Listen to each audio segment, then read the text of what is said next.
Vamos a hacer un ejercicio algo complejo. Tenemos que un toro es simplemente un donus, que si lo dibujamos pues sería algo así. Si este es el alzado, tenemos la planta, proyectamos, tenemos una circunferencia del contorno, otra, y luego las dos tangentes a las dos circunferencias. El contorno este también vendrá por aquí, es la continuación de la circunferencia discontinua, y aquí también. Y el hueco este, el diámetro, se corresponde con este. Bueno, ese sería un toro. Podemos marcar los ejes, como ya sabemos, dos cruces, siempre punto línea, punto, bueno, un segmento pequeño y otro mayor.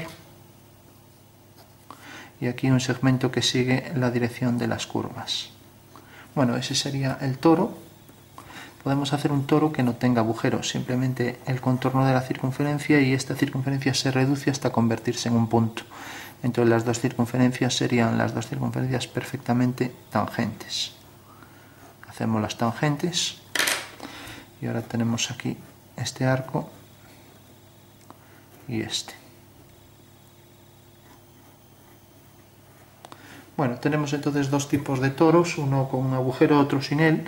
Hay una cuestión curiosa en el toro y es la siguiente. Si yo tengo un toro, según esta posición oblicua, lógicamente hago el contorno. Este contorno hay que representarlo, obviamente, ya que igual que represento el contorno de estas circunferencias, pues también, si esto lo giro un poco, también el contorno de la curva, que será esta.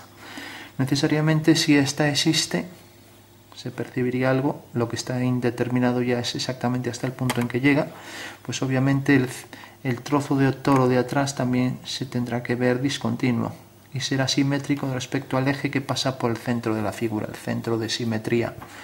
Entonces tenemos el eje de simetría y esta curva simétrica de esta, pero discontinua. Y si esta llega hasta aquí, la discontinua también. Y si realmente el contorno de esta figura viene por aquí, pues el contorno de esto pues también vendrá por aquí. Bueno, pues esa sería la solución. Este detalle se suele escapar casi siempre. Esto correspondería al contorno de las circunferencias. Una vez que ya sabemos bien la representación del toro, ahora se plantea un ejercicio. Tenemos un toro sin agujero, dibujamos entonces planta, alzado y perfil. Sabemos que en el alzado es la circunferencia. Vamos a dibujar aquí la circunferencia, por ejemplo. Y sabemos que no tiene agujero. Proyectamos esta circunferencia, proyectamos el centro y tenemos ahora dos circunferencias tangentes, tanto en el perfil como en el alzado, en la planta. Entonces dibujamos los cuadriláteros, que son cuadrados realmente, donde se van a inscribir ambas figuras. Hacemos el giro para obtener esa dimensión aquí arriba y obtenemos aquí arriba también el perfil con los dos cuadrados. Bueno, dentro de estos dos cuadrados sabemos también, vamos a hacerlo mejor con rojo, ya que vamos a hacer entonces las dos circunferencias que son tangentes a este contorno y luego el contorno del toro, que son dos tangentes a ambas circunferencias, lo mismo aquí. Ni que decir tiene que estas cuatro circunferencias tienen la misma dimensión, o sea, los diámetros iguales. Bueno, una vez que tenemos ya esto, ahora viene un acertijo algo complejo. Y es, vamos a hacer un cilindro que, si por aquí viene la parte, el centro de la figura, el cilindro va a ser del mismo diámetro que el toro. Entonces va a ser un cilindro que penetra en el toro y que va a llegar, por ejemplo, hasta la mitad, hasta aquí. Hasta la mitad de este cuadrado. Bueno, entonces vamos a ir haciéndolo aquí en el espacio para que se intuya. Tenemos la figura, el toro, y ahora sabemos que no tiene agujero. Tenemos el cilindro, vamos a hacer el punto por donde entra, por ejemplo por aquí. Y vamos a hacer que la circunferencia, como decíamos, tuviera el mismo tamaño que esta circunferencia. O sea, va a venir por aquí.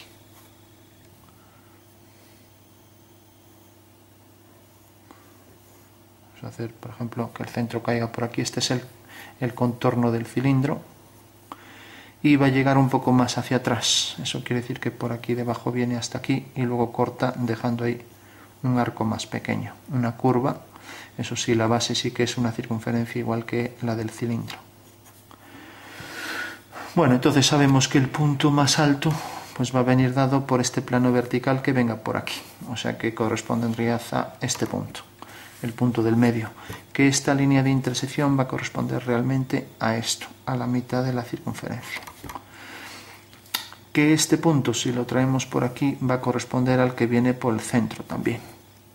Bueno, que el cilindro corta aquí, este es otro punto de intersección que ya podemos traer, viene por aquí la circunferencia, entonces va a corresponder a el contorno de la figura. Bueno, tenemos también que la circunferencia pues va a llegar aquí hasta este punto, o sea, va a llegar hasta este punto, porque ahí, como es una circunferencia coincidente con el contorno, pues va a llegar hasta aquí. Eso quiere decir que luego esto viene por aquí y empieza a bajar, o sea, pues vendrá hasta aquí.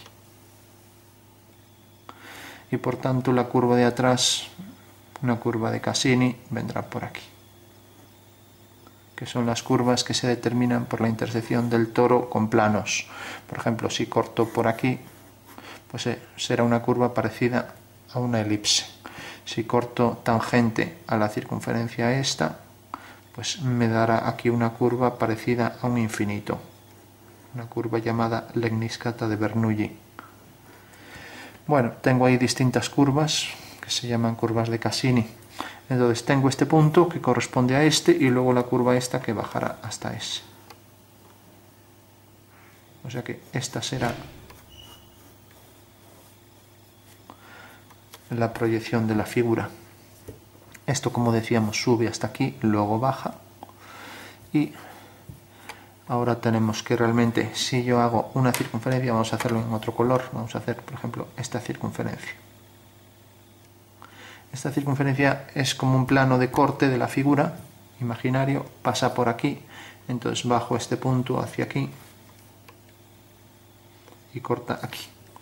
Bueno, pues realmente ese punto, ahora, para saber dónde cae la intersección, pues tengo que el plano viene por aquí, entonces necesito saber este punto de intersección. Bueno, pues lo que necesito es tener esta circunferencia abatida. Entonces esta circunferencia la puedo abatir, tiene el mismo tamaño, entonces hago la circunferencia y veo que respecto a este punto corta esta altura, respecto al punto de la base. Bueno, pues esta es la altura que en realidad corresponde a esta. Entonces cojo esta altura h, la coloco aquí y la proyecto hasta que corte la circunferencia. El momento en que corte la circunferencia bajo este punto hasta aquí. Entonces donde corte a esta línea tengo ahí ya la intersección con el toro, la intersección del cilindro con el toro, y respecto al eje central, pues aquí va a ser su simétrica. Bueno, tengo entonces ya el entrante ese del toro, tengo luego esto que entraría un poco, y ahora se pide, vamos a hacer las líneas que existen realmente. Tenemos este contorno que subía un poco, luego bajaba la circunferencia, la curva de atrás, que correspondía a esta de aquí. Entonces tenemos esta curva que sube, como decíamos, y hace esto. Tenemos la circunferencia ya imaginaria del grosor del cilindro, que correspondería a la circunferencia del toro, y ahora el contorno de la figura, las discontinuas de la circunferencia original, y aquí nos deja el hueco de las discontinuas. O sea que tendremos aquí, ya que el cilindro es un cilindro hueco, el contorno de la figura, el contorno. Vamos, el borde de la figura en esta vista. Y ahora aquí tenemos esto continuo, continuo, también esto continuo, continuo, continuo, las dos líneas. Y luego las discontinuas que no han desaparecido, obviamente. Y luego la línea continua esta que corresponde a esto, junto con el contorno de la figura. Bueno, pues la pregunta es, ¿qué es lo que faltaría aquí? O sea, es una pregunta para percibir espacialmente. La curva del cilindro coincide con esta, pero esta no coincide con esta, pero es más pequeña, según vemos aquí. Bueno, una cosa ya que habría que representar es el contorno este, como dijimos antes. Bueno, pues este contorno también, según lo que habíamos dicho antes, pues detrás será exactamente igual. a igual distancia, simétrico respecto al eje del toro. O sea que ya lo ponemos discontinuo. Y como las dos curvas son tangentes, como vemos aquí, pues necesariamente estas dos también lo serán. O sea que vendrá por aquí una y por aquí otra, ya que corresponden a dos circunferencias opuestas y tangentes. Bueno, tenemos ya entonces la figura y ahora se pregunta qué es lo que falta. Ahí es ya donde interviene la intuición, porque una cosa es calcular y otra cosa es intuir un poco cómo puede ser. Le damos algo de sombra para que se perciba un poco mejor. Vamos aquí, sombra para este hueco y sombra para esto.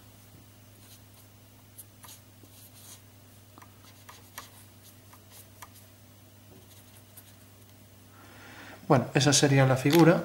Y ahora, ¿qué es lo que faltaría? Bueno, habíamos dicho que el cilindro era tangente. Alguien se habrá dado cuenta ya de que si es tangente la circunferencia de ese cilindro coincide necesariamente, va a coincidir un poco con esto, con una línea que sería una línea del toro. Por tanto, esa línea es continua, ya que es común al toro. Y si es común, necesariamente esa línea tiene que existir. Ya la marcamos ahí. Es esta línea. Y obviamente, visto desde arriba, esta línea también se ve, será esta. O sea que tenemos esta línea, esta, y aquí coincide también con este contorno. Ya no se marca. Sería esta línea que realmente tiene que existir porque el cilindro era tangente a la superficie tórica. Bueno, pues ese era el acertijo, que aunque parece así rápido de dibujar, pues no era fácil de sacar. Creo que es un detalle de gran dificultad ver esta línea. Normalmente tendemos siempre a dibujar esto, incluso en este tipo de figuras tampoco solemos dibujar el contorno de atrás y menos estos dos contornos. Bueno, pues es un detalle importante del toro.